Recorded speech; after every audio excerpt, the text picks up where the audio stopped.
Good evening. That looks good. That looks Hi, good? guys. Well, that looks really good, yeah. Good. How is it sunset? Very Yes. nice. Okay. Good lighting here. Very nice. Okay, not too Perfect far down. time. Hi, you guys. We are live a little earlier tonight. There we go. How you guys doing? Who's there? What's up? Let's see. Hopefully we're catching you before dinner time, after work, whenever, you know. If not, we always immediately post, Yeah. and so you can always just watch it right away. Hi, Maria. Hello, hello. Thanks for popping on. Yeah. Well, we've got a good one tonight for a lot of you out there who are, you know, prospecting, recruiting, growing your business, making things happen, being boss babes. I see that a lot on the women's stuff. It's real fun. Let's see, what else? Let's see, day after Halloween.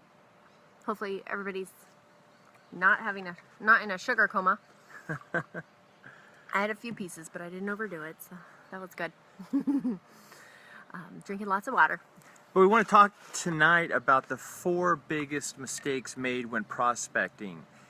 Those are really, it's really Yeah. good to have, like, you know, like a roadmap of things to do or a blueprint, but also to have these moments where you realize, oh, I should not be doing that, and maybe I should go this way. And so hopefully we're going to bring that to you tonight, so that you know, if you're going in one direction and it's not working, that you're able to veer off to another direction that's going to help you grow. It's just like eating. You know, sometimes what's most important is what you do not put into your body versus what you do put into your body, Yeah. avoiding certain things. And I think the same is true for prospecting. You can really you can do a lot of good things, but you can completely mess that up if with a few bad things, and easily turn people off. So why don't you start with the first 2? Maria, if you're still on there, how does it sound? Is it, we've got some painting next door. I think that's what we're hearing, but let me know, anybody, if you're hearing this, and if you can, if it's too loud, we'll move inside if we have to. Hopefully it'll go away. Hopefully we'll just work through it. Yeah, yep. All right, so first one, out of the 4 biggest mistakes to make when prospecting. First one is you don't have any rapport with your prospects. So you need to build rapport. The first thing you do by that is, is getting to, oh, thank you, Marie, is to get to know your prospects. I would never buy from someone I didn't know, like, or trust. So it can be a big company, but I trust the company type of thing, right? So, but if it's a person, then I'm going to want to know that person, understand who they are, where they come from, what's important to them. And I've noticed that in my life, and I do that that just came natural, I think, for all of us, and maybe how we were raised. But, and I think we're always able, a lot of times we put up walls, you know, to the people we don't know. And that's a natural type of reaction. So, building rapport, that's huge. Hey, April. Hi, Donna. Hi, girls. Thanks for joining us. So you're not going to have any business with people if you don't have a good rapport with them. So make friends first. Create that relationship so that a lot of times you know who you're dealing with as well, but they know who they're dealing with, and then business is a whole lot easier. So that's a good one. Number 2. And that applies offline as well as online as well. If you meet someone for the first time, the last thing that you should be doing is pitching your product and your company's products the first time you meet them. No, you want to establish and get to know them, establish that rapport. Right. Like, for an example, should I put an example? Yeah. Is like growing our business online. I've noticed I'll make a friend with somebody, I'll like some of their posts, and I love what they're doing, but all of a sudden I get a message in my inbox with their business. It's like, I already have a business. I love my business. And it just kind of, it doesn't go anywhere. It doesn't do anything, because it's like, they don't know anything about me, so Right. that's going to go. We're going to talk about that later. Is finding out what people really need. We get a lot of that too. Yeah. It's like, thanks for trying to get to know me. You just slammed a video link into your chat box, Yeah. like without even trying Without to get to even know saying me. hi. Without even saying hi. It's like, okay, Like, wait a first minute. reaction is ignore. Thanks. Ignore it, yeah. Yeah. So, okay, number 2 we're going to go into is over enthusiasm, or what a lot of people call is throwing up on people. So, being so excited about what you have to share, which is awesome, but you end up throwing up on people all of your information. So, not literally throwing up, but you're giving them all their information, all your information, and they don't even want it. They don't even need it. They feel like they don't need it. We think they need it, but they don't feel like they need it. So it's a waste of your breath and a waste of your time.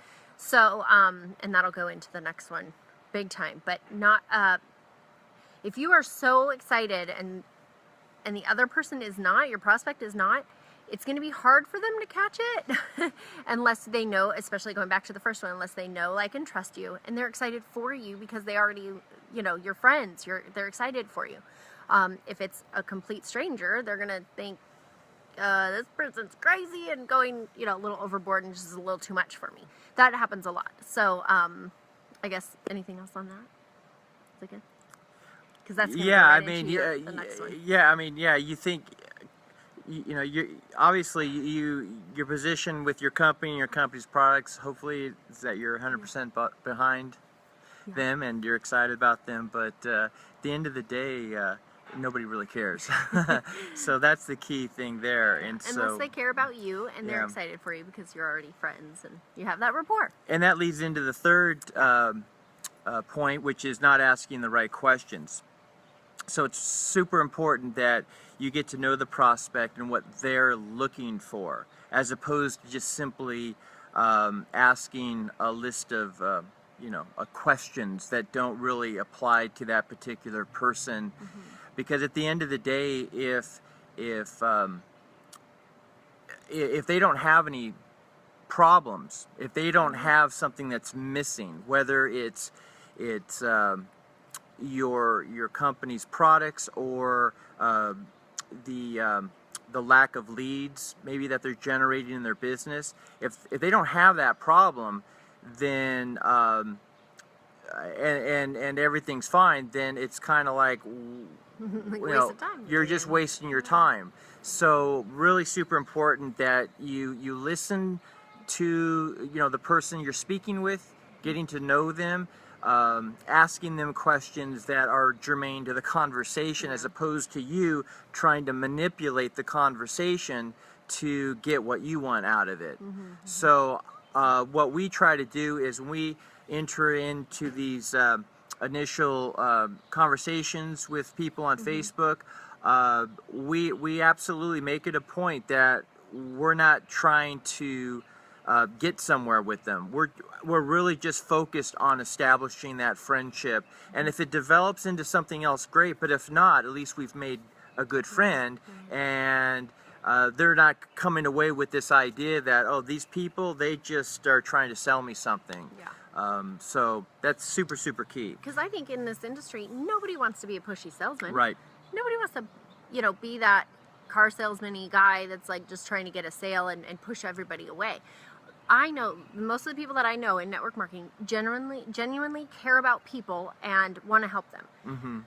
So we need to come off that way rather than being pushy salesmen, which we do see a lot. And so I think that goes into our fourth point. Our fourth mistake. The fourth mistake is Hey, Lisa. Sorry, real quick. Lisa. Is posture, or having a lack of posture.